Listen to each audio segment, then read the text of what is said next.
Kaizer Chiefs signing Thabiso Monyane from Orlando Pirates. Is it a good move? Is it a good business deal for Kaizer Chiefs? Does it make sense for Kaizer Chiefs to be signing Thabiso Monyane from Orlando Pirates? And what could be the reasons that Orlando Pirates decided not to renew Thabiso Monyane's contract? What is the reason behind it? But before we get to it, guys, let me just welcome you. Greetings, guys. Welcome to the platform.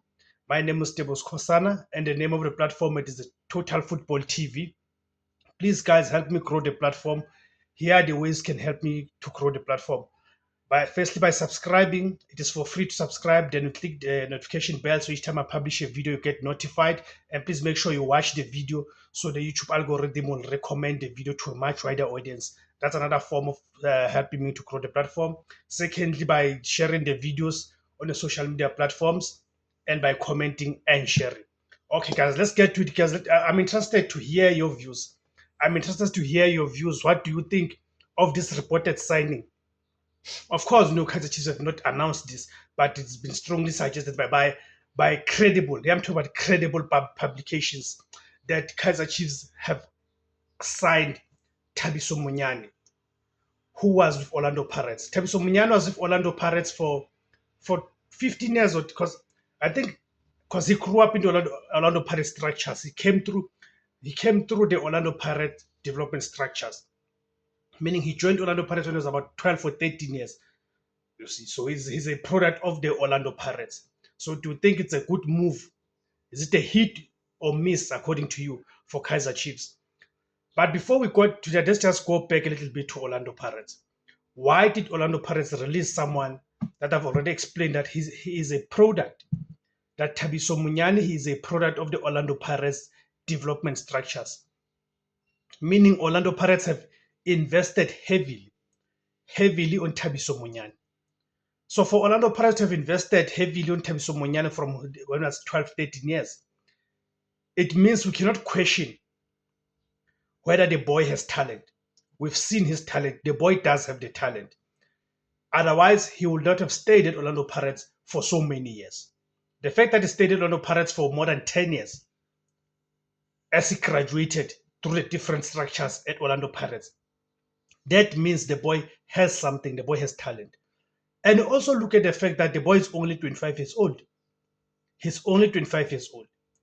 So what is it that has informed Orlando Pirates?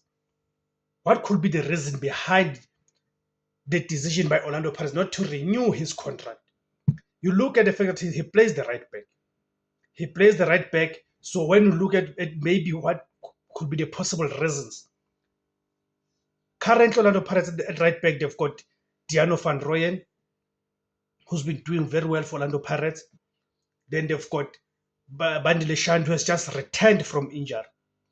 And here's the thing about Bandile Shandu that he offers Orlando Pirates. He's someone that we know that in him has got a goal or two. That is Thabiso, that is Bandile Shandu. And we saw with this, beginning of the season, Bandile Shandu was injured. He only came back towards the end of the season, but he has already contributed 2 goals from the right back position. That tells you that he's got this attacking prowess that maybe the likes of Thabiso Monyane did not have. But this is not taking away from Thabiso Monyane his attacking prowess. Because when you look at Thabiso Monyane's game, his strength is mostly in attack. His attacking game is more stronger than his defensive game. So he had to compete with Deano van Rooyen, Bandile Shandu, and then Orlando Pirates just promoted another young man from the development structures, actually on loan to Golden Arrows, which is Siyabonga Ndlozi. If you remember the match that Siyabonga Ndlozi made his debut, where he came on as a substitute in the CAF Champions League away in Cairo against the mighty Al Ahly. He came on as a substitute after Thabiso Lebitso, another right back, got injured. And the young man held his own. The young man held his own in such a high-pressure match. That is Siyabonga Ndlozi.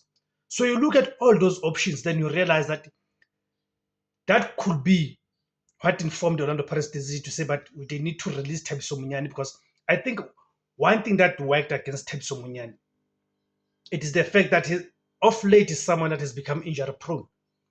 Thabiso Munyane has become injury prone. He hardly plays 15 to 20 matches a season. He gets injured too often. And when he gets injured, his injuries, they take time to heal. I think that might be one of the reasons that Orlando Pirates have decided against renewing his contract, to say, but the fellow hardly plays a full season. And then they look at the option that they already have.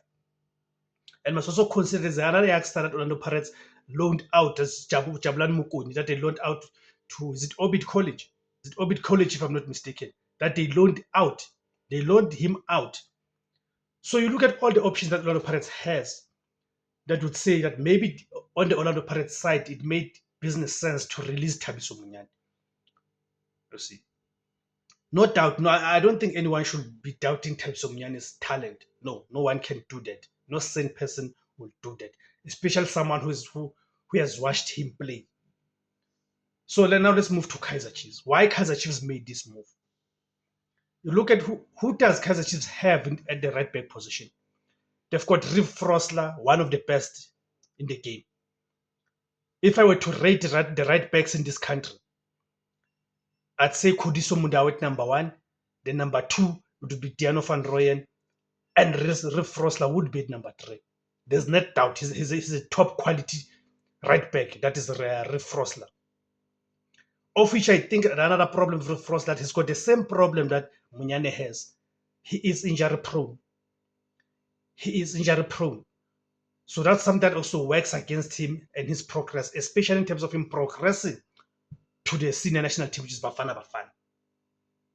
So Kaizer Chiefs, they've got Riv Frosler, whom I believe he is their number 1 right back. Then they've got Dylan Solomons. And we've seen how erratic he is, Dylan Solomons. We've seen how erratic he is. So it then makes sense that why would then Kaizer Chiefs opt to sign Thabiso Munyane, and especially considering that Thabiso Munyane comes as a free agent, meaning they do not have to buy him out of his contract at Orlando Pirates. He comes for free. He comes as a free agent. So for Kaizer Chiefs, it makes sense. And also consider the fact that he's only 25 years old. That is Thabiso Munyane. And a fit Thabiso Munyane is someone who was beginning even knocking at the senior national team doors. He got some few call-ups from Coach Hugo Broos. So that is a testimony to the young man's talent. You see. So it's a good business deal for Kaizer Chiefs when you look at all those factors. But of course, people are not happy.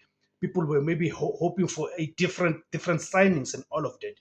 But from where I'm seated, I think it makes sense for Kaizer Chiefs to sign Thabiso Munyane. I think a fit Thabiso Munyane gives competition to Riv Frosler, of which then pushes Dylan Solomons further down the pecking order. So the question will be that what is it that Kaizer Chiefs are going to do with Dylan Solomons? Is Kaizer Chiefs going to keep Dylan Solomons, or are they going to release him? We'll see when they release the list of players that they're transferring, which is Dylan Solomons. Because Dylan Solomons, in any given scenario, cannot play ahead of Thabiso Munyane. He cannot. So on my side, I see this as a hit. I know you guys might hold a different view. I've seen people on X and even on Facebook, some saying, but this is a miss for Kaizer Chiefs. But for me, I think it's a hit. Thabiso Munyane is someone that gives a bit of depth to Kaizer Chiefs and does improve the squad for Kaizer Chiefs in terms of competition and competitiveness. That you know that when Frosler is out, at least you've got a capable player in Thabiso Munyane. And in any given case, even if Frosler drops the form, Thabiso Munyane is fully fit. Thabiso Munyane can play ahead of Riv Frosler. That's my submission, guys. I don't know you guys do agree with me or you hold a different view, guys. Thank you very much, guys, for tuning in to this platform, Total Football TV. Please, guys, remember to subscribe, like, share, and comment. It's important that please just keep our comments clean and respectful, even when we differ on certain things. Let's differ respectfully without resorting to insults. Thank you very much, guys.